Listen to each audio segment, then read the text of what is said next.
Let's revisit our lesson question. How can an inventor's perseverance help him or her to be successful? Well, you've already thought about the important things that make up an inventor and what it is that they do. You even have the opportunity to look at some modern-day inventions and think about how they have impacted your life. Well, I want you to think now about that big word, perseverance. We're going to spend some time talking about the importance of perseverance. Now take a look at the image on your screen. This is a famous inventor, Thomas Edison. And if it wasn't for his perseverance, his ability to continue to try and accomplish things despite overwhelming obstacles, we might not have certain things that we take for granted today. Imagine all of the trials and errors that he had to go through to get his inventions just right. Now, in addition to understanding the importance of perseverance when it comes to inventing or building and creating things, we're also going to begin to understand the difference between fact and opinion, which is an important lesson goal in order to really analyze and understand the essay that you're going to be reading. Let's get started.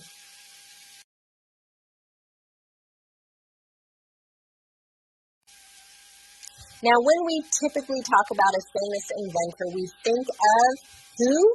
Thomas Edison. He is among the most famous of all inventors. He had over 1,000 patents for things that he invented. Now, it's important to note that as he was creating things, he failed several times, like when he was creating the light bulb. It took several attempts before he got it just right. Can you imagine where we'd be without a light bulb? So when you think about failing several times, but then finally achieving your goal, what big word comes to mind? The P word, perseverance. It's a good thing he had it, or we might be in the dark, right? Now, he invented a number of other devices, including the phonograph, which was used to play music. Now, if he hadn't invented that, how might we be where we are today with MP3 files and all kinds of different ways to listen to music? He also invented the first movie camera that was used to make motion pictures. Now, of course, that was a very old school camera, but it started things. It got the ball rolling. And now the way that we film and record events and movies are really spectacular. So many of Edison's inventions shape the way we live today. So just think about how some of his inventions have grown and changed over time. Consider this old school light bulb here. It's very rare that you see one of those light bulbs anymore because we've changed them and we've moved forward with making them more energy efficient. And you can get light bulbs in all different colors and hues now as well. So let's talk about the importance of Thomas Edison and his perseverance when he was creating things.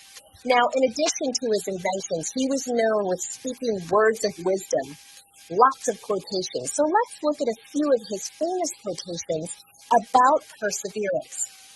Here's the first one I'd like to discuss. He said, "I haven't failed. I found 10,000 ways that don't work." So what he saw in failure was just another opportunity to succeed. Now, I have to say that is one of my favorites. Now, let's look at this one here. Many of life's failures are people who did not realize how close they were to success when they gave up. So what he's saying here is that oftentimes people have this great idea, but they give up too soon. And then finally here, I have more respect for the fellow with a single idea who gets there than for a fellow with 1,000 ideas who does nothing. So this is about follow through. You have to persevere. Press on towards your goal. Now, I challenge you to pick one of your favorite quotes here and write it down and keep it handy whenever you feel like giving up. So think about the importance of Thomas Edison's inventions in our daily life and his thoughts about perseverance. I want you to think about creation and development and the inventions that people use today, specifically the cell phone.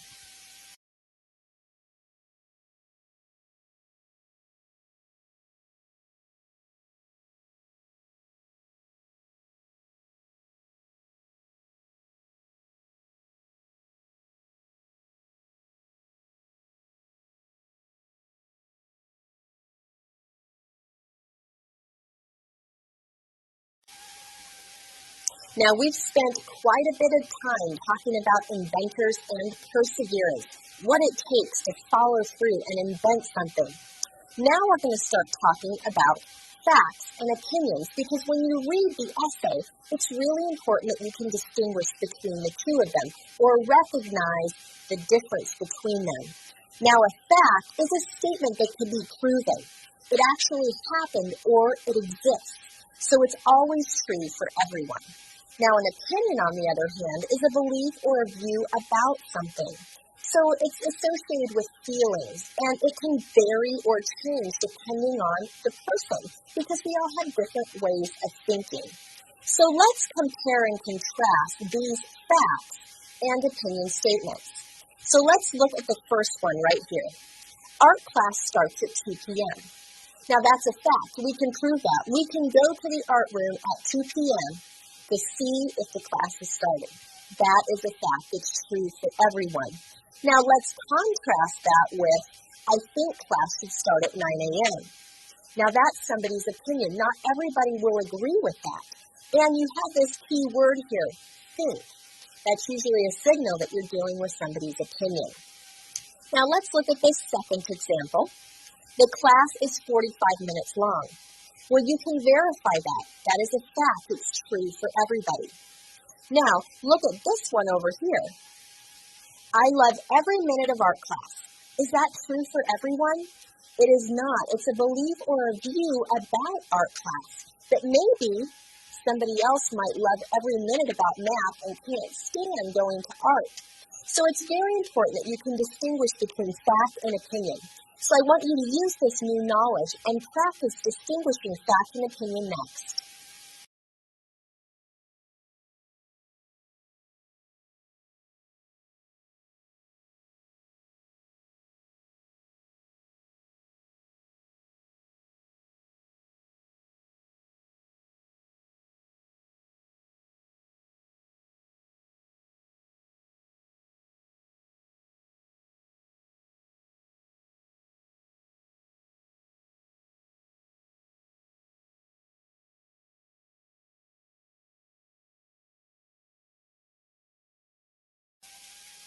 Now, sometimes distinguishing between fact and opinion can be a little bit tricky when you first start working on it.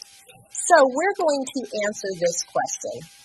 How can you tell the difference between a fact and an opinion in a text? Well, there are a couple of different things that you can ask yourself and be on the lookout for. So let's begin by talking about facts. I want you to ask yourself two questions when you think you've identified a fact. Can I verify the information, and can I prove that it's correct? If you can answer yes to both of these, then you indeed are dealing with a fact. Now remember, a fact is true for everybody because it can be proven. Now let's talk about opinions and the best way to spot those. I want you to be on the lookout for signal words. Now there are different types of signal words, so let's begin by talking about those words that create generalizations. They include words such as all, none, most, least, and the list goes on and on. Now, if I were to say to you, all people like language arts, would that be true? It wouldn't. By using that word all, we're generalizing, and we can't prove that. That would be impossible. Now, another type of signal word will give you descriptions. Beautiful, strong, funny. And you also want to be looking for signal words that indicate thought, believe, think, perhaps. So if I were to say, I think art class is the best, would that be a fact, true for all people? Can I prove it? Probably not, right? So that would be an opinion. And then finally, you have signal words that indicate feelings. Felt, embarrassed, hopeful. So these are just a few ways that you can really begin to identify facts and opinions. So now I want you to use this new information to practice more with distinguishing facts and opinions.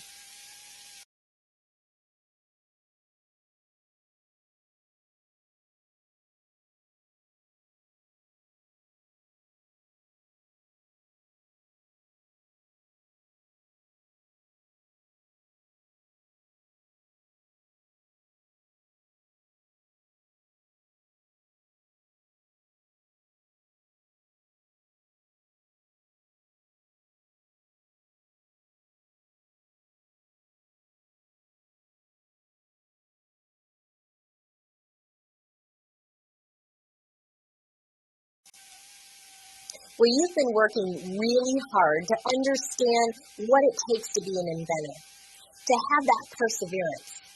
Now it's time to take a quick breather and kind of regroup. So let's look at our lesson question. How can an inventor's perseverance help him or her to be successful? Well, we've talked about what it means to be an inventor. We now understand the importance of perseverance, not even just for inventing, but in our everyday lives. We've also learned how to identify fact from opinion. So now we're going to move forward by getting to know this guy here. Who do you think that might be? Dean Kamen. He is the author of the essay that you're going to be reading.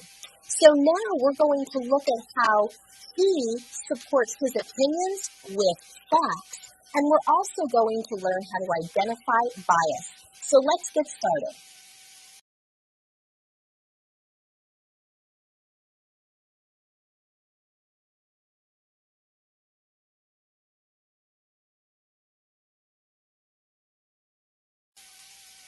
I'd like to introduce you to the author of the essay that you'll be reading and analyzing today, Dean Kamen, born in 1951.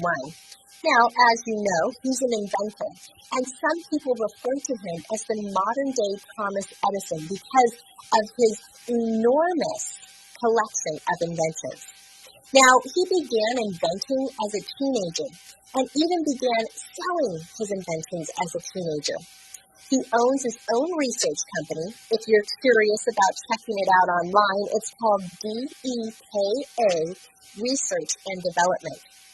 He is most famous for inventing the Segway, the personal transporter. Now, you saw a picture of that earlier. Like I said, it's kind of like a grown-up scooter. Now, he tends to focus on the fields of medicine and electronics. Remember, you also saw a picture of the wheelchair he invented that actually climbs stairs. How cool is that? Now, what's really neat is that he really wants to inspire youth to get interested in science and inventions. So he began a robotics competition for kids called FIRST.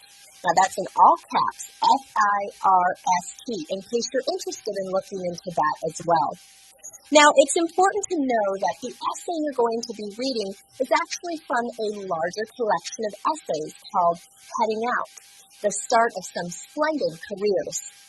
Well, now it's time for you to watch a video that shows you one of his most famous inventions, the Segway.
You're right. Just shout if you want some more shots.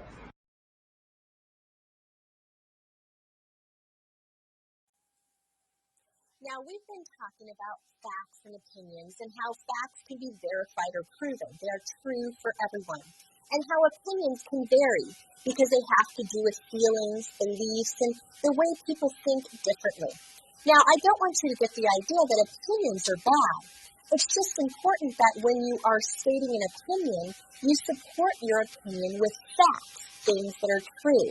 So as you read Dean Kamen's essay, you're going to see that he has a lot of opinions, but he backs up his opinion with facts. So before you look at an excerpt from his essay, you're going to be using this graphic organizer to practice how we can identify facts that support an opinion. So let's look at this opinion. I think gardening is a fun hobby. Now we know it's an opinion because we have this signal word, think, and we also know that there's a descriptive word, fun. Now not everybody will agree with that statement, therefore it's an opinion. But is this opinion true for this particular person? Well, in order to determine that, we would need facts to support the opinion. So here is fact number 1. I took a class about how to grow better vegetables. Now, this person took a class. That means they're knowledgeable about gardening. Fact number 2. I started a community garden in my neighborhood. So because this person invested time to start a community garden, we can see that they do enjoy gardening. And then finally, number 3, I spent $50 on gardening supplies. Now, $50 is a lot of money. So what we see here through these facts is that this person takes gardening seriously.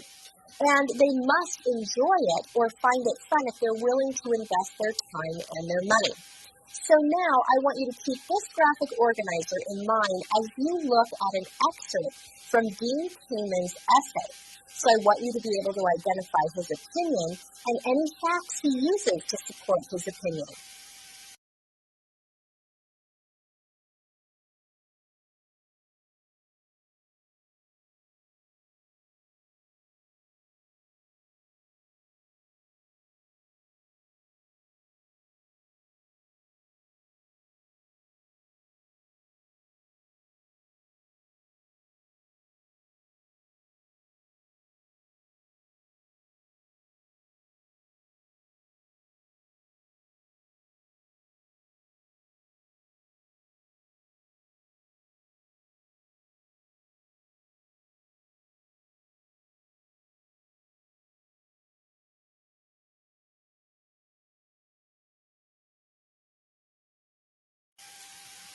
Well, now that we've talked about fact and opinion, it's time to learn more about bias.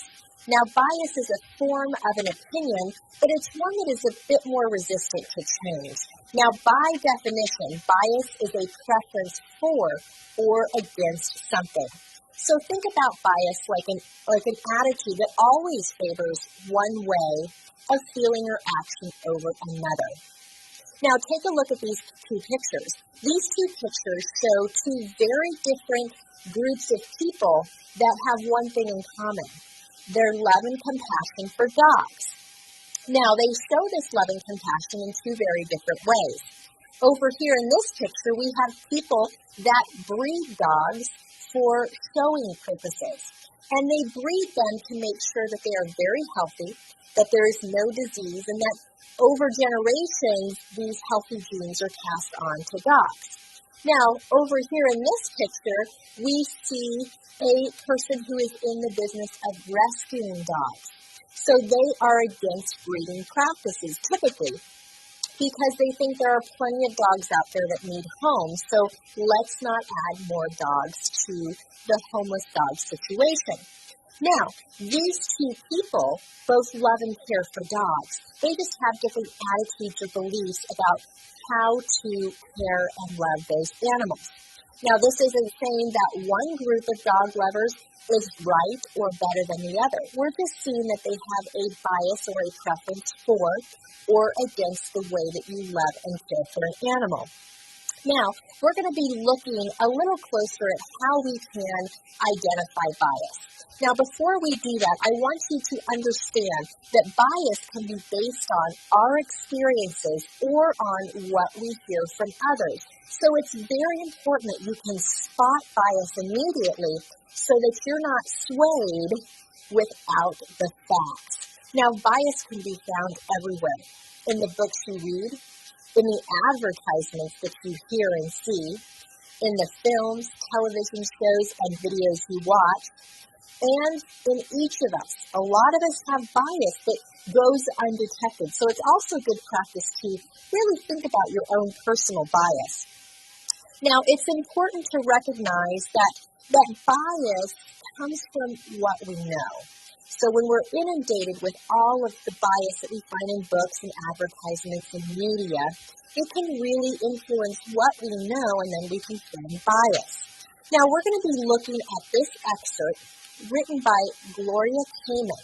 Now, that is Dean Kamen's cousin, and she wrote the introduction to On Becoming an Inventor, which is the essay that you're going to be reading. So as I read, I want you to identify her bias about her cousin, Dean Kamen. Invention is predominantly, which means mostly, individualistic. Everything comes from the lone worker who follows the fleeting inspiration of a moment and finally does something that has not been done before. This quote is from the inventor of a three-phase motor, Nikola Tesla. It fits the description in every respect of Dean Kamen, the owner of more than 100 patents. Now, did you identify any bias? Now, it comes in the form of an opinion. I want you to look here. It fits the description in every respect of Dean Kamen. So what she's saying here is that she believes her cousin is very talented and very famous for his invention. Now, this is bias. And I want you to understand how this becomes bias by asking yourself this question. If Dean was not her cousin, would she still feel the same way, have the same belief about him? Now, I want you to think about bias in texts that you read and understand possible reasons for those biases.